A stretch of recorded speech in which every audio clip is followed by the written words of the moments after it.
Had a visit from a lady today. Oh, don't wonder. You're so good at what you do. Ah, yes. What I do. 'Twas a lady with a capital L. Oh, high and mighty. We wouldn't want that now, would we, Lionel?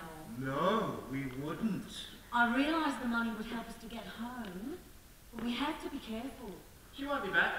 Told the spoiled silly I was fully booked. She was disappointed, of course. Of course.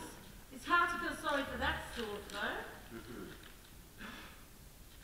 I have an audition tomorrow. Wish me luck. Of course, Liney. Loads and loads. Are our brows bound with victorious wreaths? Thank you. Beautiful diction. But I don't hear the cries of a deformed creature yearning to be king. Nor did I realize Richard was monarch of the Antipodes. What do you suggest? Continue doing whatever you do and hope it gives you a great deal of satisfaction. Next.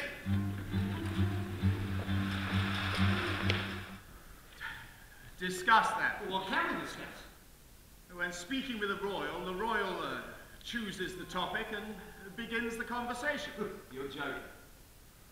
I admit, if one waits for me to start a conversation, one could wait a rather long time. Would you call this making me comfortable? But aren't you interested in treating me? Only if you're interested in being treated. Cup of tea? No, thank you. I need one. Fine. Any idea of what you're letting yourself in for? A great deal of rudeness, it would appear, Dr. Logue. Why? I preferred a doctor. I prefer Lionel. My family call me far worse. What shall I call you? Your Royal Highness. Oh, please. Sir, after that. Much more informal. Well, Prince Albert, Frederick, Arthur, George. Lots of names to choose from. How about Bertie? No, only my family uses that. Well, that's what I call you. We must be equals. If we were equals, I wouldn't be here. I'd be at home with my family, and no one would give a damn. Mustn't do that. Sucking smoke into your lungs, it'll kill you. My physicians say it relaxes the throat. They're idiots. They've all been knighted. Makes it official then. My castle, my rules. So, what's your earliest memory? Beg your pardon. Your first recollection. Look, I'm not here to discuss personal matters. Well, then why are you here then? Because I bloody well stammer. Ah, yes. Temper. Yeah, one of my many faults. Care to enumerate?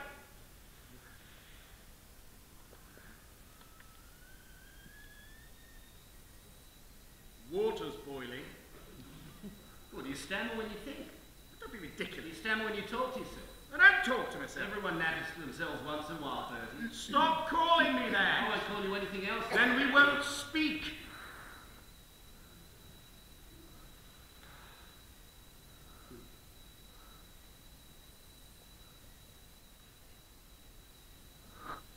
The kettle's boiling.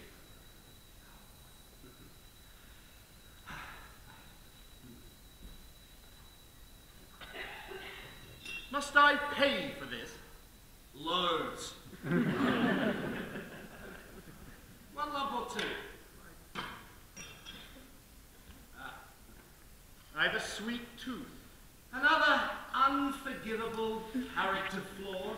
Now, when talking to yourself, you stammer. Of course not. Proving your impediment is not a permanent internal fixture. When I give a speech, I speak to anyone other than my wife, I'll bloody well stammer. I bet you a Bob.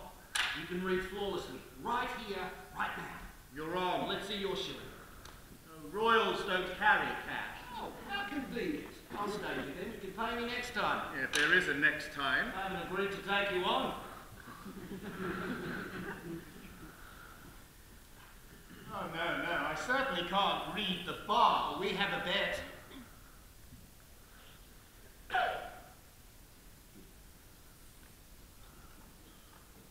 To be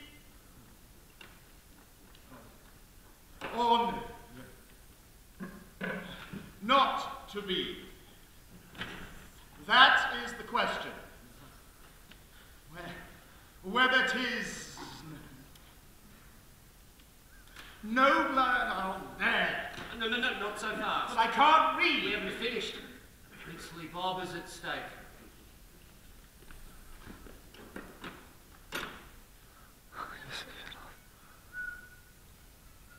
You're playing music. I know. Well, how can I hear what I'm saying? Surely a royal prince's brain knows what its mouth is doing. You're not well acquainted with royal princes, are you? Intend to demonstrate that when you can't hear your voice, you don't stammer, thus proving your impediment is not innate. Rubbish. To be or not to be. That is the question. Whether it is nobler in the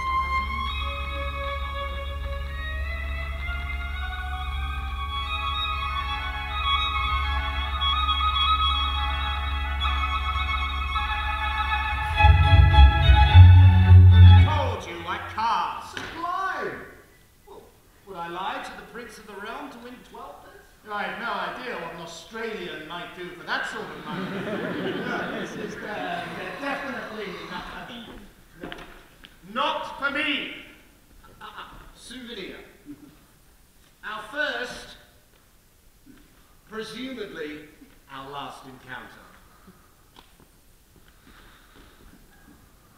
HMV, his master's voice. Now I've made a smudge. Touch it up. Will you or won't you help me? Or what? Do you want me to beg? Never beg. Especially if you might be king. Oh, don't ever say that. For reasons you cannot disclose, fearing ramifications you will not explain, you feel sufficiently anxious to embark on a course of therapy in which you have no faith.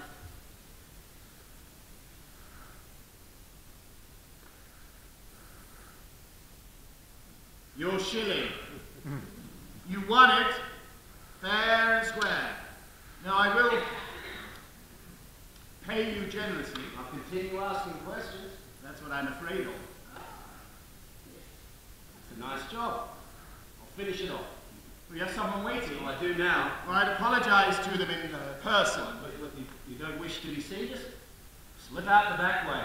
It may become increasingly difficult to remain unobserved. We live in South Kensington. It's a small apartment. No one knows. Yes. Lots of planes. You know, Lionel,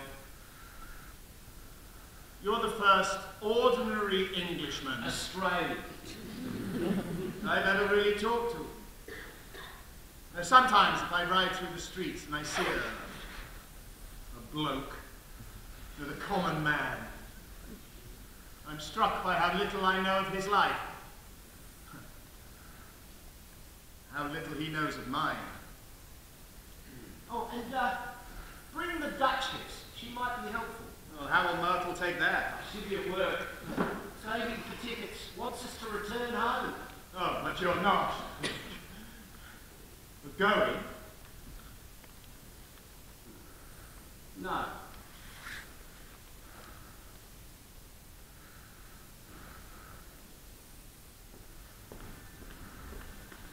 Sorry, Myrtle. Dearest, says Elizabeth, please be so kind as to sit on your husband's stomach. What? Gently, of course. Good grief. You all right, Bertie? Exhale slowly, and down goes Princess Elizabeth. Now, nothing rushed. Span the chest fully, extend the column of the air till it hits the diaphragm, and up comes Princess Elizabeth. Exhale, down goes Princess. Inhale, and up comes Princess Elizabeth. You get the idea that it doesn't have to be Princess Elizabeth, of course, but I thought you'd prefer your wife to be.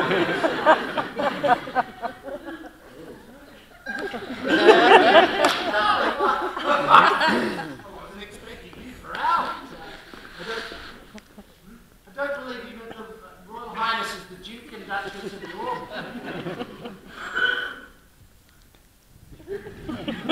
I must wash my hands. Would you show me the facility? Of course.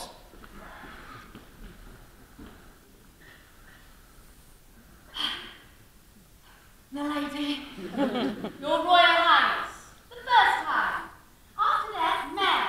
Not ma'am as in palm, but ma'am as in hand. I'm informed your husband calls my husband Bertie, and my husband calls your husband Lionel. I trust, however, you'll not call me Liz. How are they getting on? That's to be expected. Well, in that case, you may call me Madame Logue. We stay here hiding. I'm sorry, we're not going out there. We're being cowards. We're being sensible men. Really should. You? Why me? You're the royal. It's your castle. In you go.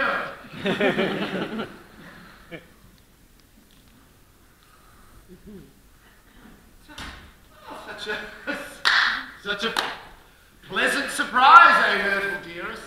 Will the Yorks be staying for tea? Such a pity. We have a previous engagement. Some other time, my love. So glad you got the chance to meet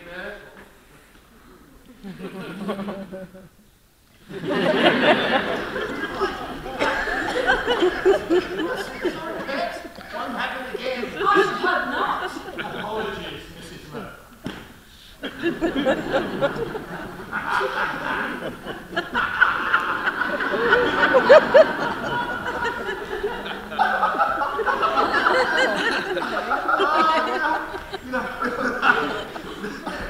Now, that's the first time I've heard you laugh. Royals aren't allowed. No emotions, not in public. Oh, what do you want me to do? Stage my next public appearance as an obscene operetta? Your next public appearance will be well rehearsed. You could be as good as Dave. No, don't take liberties. I just think you could be even better than Dave. Well, don't say such a thing. I've heard the whisperings. Courtiers and peers. No, they'd throw me to the wolves if they thought it would save their skins. Your wife sought me out. Yeah, because poor deluded woman, she believes in me. And if you don't share that belief, why have you come here? I asked myself that very thing. Don't push me, Dr. Lowe. Lionel. I came here because I was taught from childhood to serve a purpose. And that purpose is to serve. Duty is our sole justification for privilege. I was under the illusion that you might help me to perform that function. They say a king can do no wrong. We can bugger things up, and I am not the king. I will do anything within my power to keep my brother on the throne. Does that include debasing yourself? Yes, if necessary. Your brother knew by handing you a document without saying that he wanted me to and fail. you insisting that he didn't. In future, we can break down your speech into manageable phrases. You can sing them, you can swear them, you can rehearse them till you get the rhythm and the flow. Now, that, combined with your growing confidence... Growing confidence, growing dread. You're a wicked man, though. You're trying to get me to thrust myself forward as an alternative to my brother. No. Trying to get me to commit treason. I'm trying to get you to realise you need not be governed by fear. If necessary, you could be king. That is bordering on treason. I'm just saying, you could be king. That is treason. No, I've had enough. What are you afraid of? Your poisonous Then word. why'd you show up then? Huh? To take polite elocution lessons so you can chit-chat at posh tea parties? How dare you? I'm the brother of the king. The son of a king. You presume to instruct me how to behave? A jumped-up jackaroo from the outback? A disappointing son of an embittered brewer? You're You're a monster, Dr. Logue, and these sessions are over. David's message to the nation. I am now free to tell you how I was jockeyed out of the throne. Good Lord. My brother wrote that? Wallis wrote it for him. I'll burn it. I fear your brother is like a child in a fairy story. Granted everything in the world by the gods, but they forgot his soul. I thought you were in his camp. I was, till I realized he was quite willing to bring his nation to the brink of civil war, just as we face global conflict. Yeah, but we're not coming to that, are we? Oh, there'll be war, all right. Your brother has held conversations with your cousin, the Duke of Saxe-Coburg, a ranking member of the Nazi Party. I have the Scotland Yard intercept. Who is king, Baldwin or I? I myself wish to speak with Hitler and will do so, either here or in Germany. I doubt England is ready to return to absolute monarchy. Surely his motives are misunderstood. Here's what he has to say on the subject. If I don't get my way, when the war comes, Hitler will crush everyone, including the Americans. The British may not want me as their king, but I'll soon be back as their leader, which is the English word for Führer. I have made this the most serious decision of my life only upon the single thought of what would, in the end, be best for all. This decision has been made less difficult to me by the sure knowledge that my brother, with his long training in the public affairs of this country, and with his fine qualities, will be able to take my place forthwith without interruption or injury to the life and progress of the empire. And he has one matchless blessing enjoyed by so many of you and not bestowed on me, a happy home with his wife and children. You must believe me when I tell you that I have found it impossible to carry the heavy burden of responsibility and to discharge my duties as king as I would wish to do without the help and support of the woman I love. I just promised Myrtle a new frock. Call me Lionel. You never did call yourself Doctor. We said it for you. The Archbishop has made inquiries. No diploma, no training, no credentials. Just a great deal of nerve. You want to hear my side of the story? There is no your side of the story. This is my story, and you've ruined it. Not just the coronation terrifying enough. It's the radio speech, the millions afterwards, and the speech after that for the rest of my failed, miserable life. Wembley Stadium. You dare remind me? I was there. Then you knew from the start I was hopeless. I knew I could help you. Oh, you lying bastard. You refuse to believe. What in you? In yourself. Who the hell do you think you are? A failed actor! What? Father wanted me to be a doctor. But I couldn't cut flesh, so I recited in pubs, put on readings of Shakespeare, appeared with the Dramatic Society. An actor? When the war came, the first casualties limped home, broken in bone and spirit, those poor buggers. I know, you're a good talker. See if you can help these sots, huh? The shell shocked were the saddest, most stuttered, far worse than you. Muscle therapy helped, but I found I had to go deeper, as you might well imagine. Oh, I know nothing of those poor men. Oh, I think you do. They'd cried out in terror, but no one had listened. So they'd lost faith in their voice. My job was to make them shout in anger, "I have the right to be heard." Oh, and I suppose that helped, did it? Make inquiries. Inquiries were made. No credentials. Lots of success. Bertie. No training was given, not in Western Australia, not then. I simply knew what to do. When the war was over, I kept on being a therapist to earn a living. And then I thought, right, Lionel, you've always wanted to be an actor, the real thing. One last go. I pretended it was the great Australian pilgrimage home to Mother England. Cashed in my return tickets, gave me 3 months' rent. And you set yourself up in Harley Street as an actor. Harley Street, don't you know, is for doctors. The clerk says L. Logue, speech specialist, no mention of a medical degree, no mention of any degree. Some of the diggers that I'd helped, they'd made referrals. My practice flourished. My acting, however, did not. Oh, well enough to deceive me. Lock me in the tower. I would if I could. What crime? Fraud! You have saddled this nation in its moment of peril with a voiceless king. Destroyed the happiness of my family. And all for the sake of ensnaring a star client you knew you couldn't possibly assist. What are you doing? Get up. I'm tired. You can't sit there. Why not? It's a chair. It's the chair of Edward the Confessor.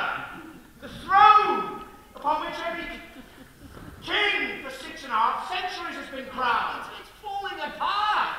People have carved their initials in it. Hey, it needs a stone to stop it from blowing away. That's the stone of school. The stone of destiny that was once Jacob's pillow.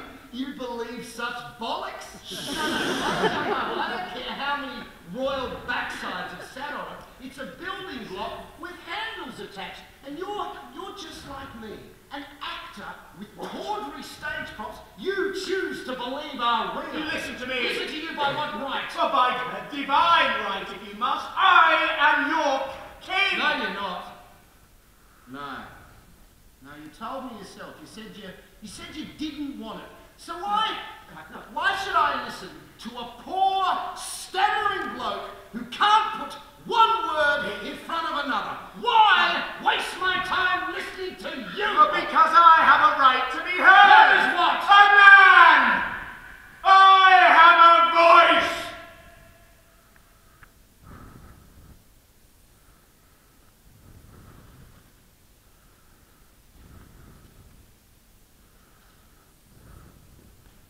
Yes, you do, Bertie.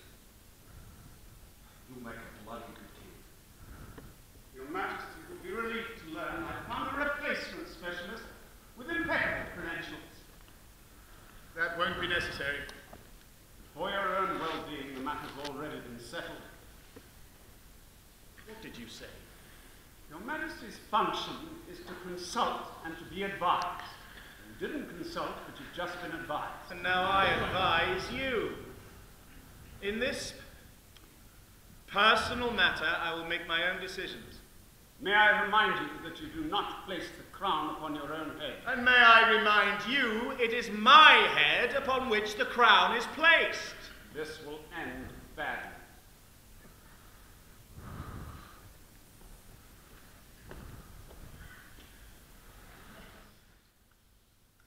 The nation believes that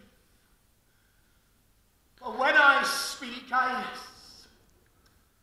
speak for them, yet I cannot speak. Take it from the top. In this grave hour.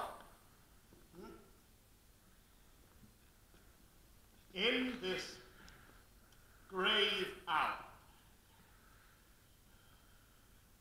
Perhaps, Go on. the letter P is always difficult. Take a running start, put all the words together. Perhaps the most faithful. In this grave hour. Perhaps the most faithful in our history. I send to every household of my people, Doodah, doodah. both at home and overseas, 5 miles long. this message. In your head. Bugger, bugger, bugger. Damn, damn, damn. All those bloody blighters are going to have to listen to me. Can you dance? What helps relax the body? Waltz? I prefer pipes. Ah, so I see.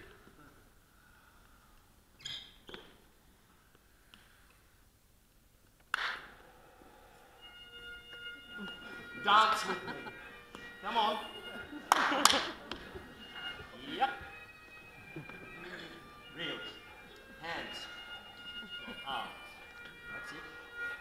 Don't be scared. And 1, 2. 1, 2, 3, 4. 1, 2. 1, 2, 3 for the second time. 1, 2, 3, 4 in the lives of most of us. 1, 2, 1, 2, 3, 4. We're at 4. 3, 4. In the lives of most of us, we are at 4. 1, 2, 3, 4. Over and over again. We are trying to find a peaceful way out of the differences between ourselves and those who are around our enemies. Ooh, that's close.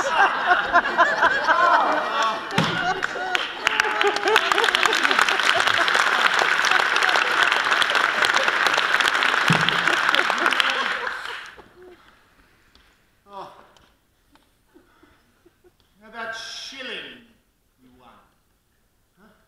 You still have it? Of course.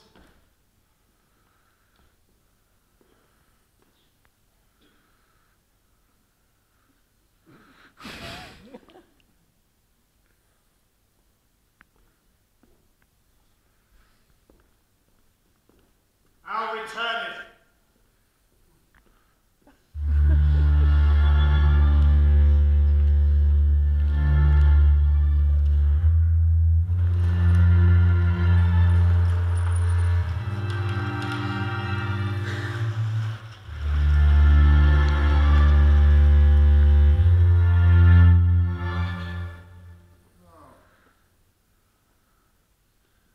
Walk up to the bloody thing, stare it square in the eye, man to man.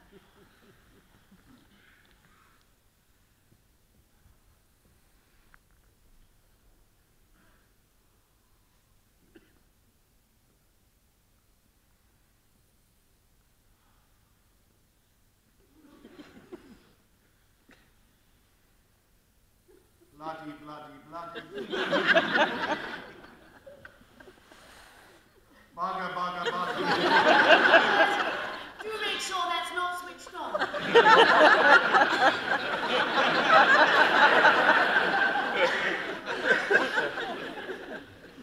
No matter how this turns out, I want to thank you for asking such dreadful questions. What can I do in recompense? A knife?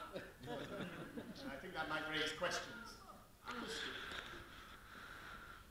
Your shilling. Keep it for good luck. No, no, you won it. Fair and square.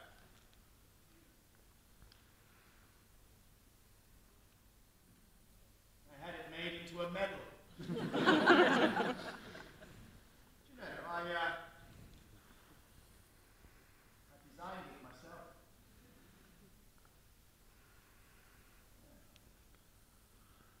I hope you like it. My greatest honor. Oh, one last question, though.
broadcasting from Buckingham Palace, His Majesty the King.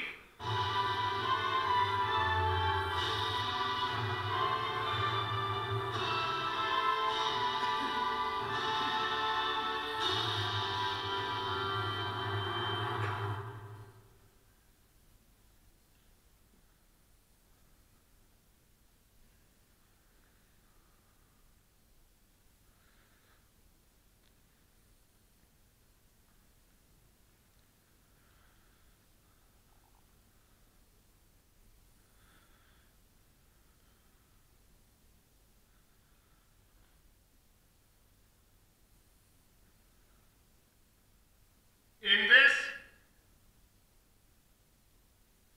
grave hour, perhaps the most fateful in our history, I send to every household of my peoples, both at home and overseas, this message, spoken with the same depth of feeling for each one of you as if I were able to cross your threshold and speak to you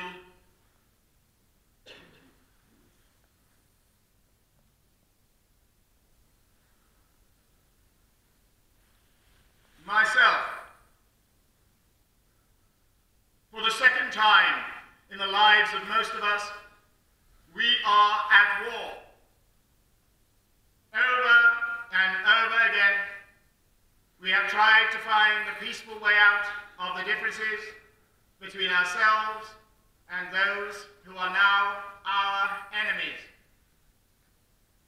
For the sake of all that we ourselves hold dear, and of the world's order and peace, it is unthinkable that we should refuse to meet the challenge. It is to this high purpose that I now call my people at home and my peoples across the seas, who will make our cause their own. I ask them to stand calm, firm, and united in this time of trial. The task will be hard. There may be dark days ahead, and war can no longer be confined to the battlefields. But we can only do the right as we see the right, and reverently commit our cause to God. If one and all we keep resolutely faithful to it, ready for whatever service or sacrifice it may demand, then, with God's help, we shall prevail. This concludes the BBC broadcast of the King's speech.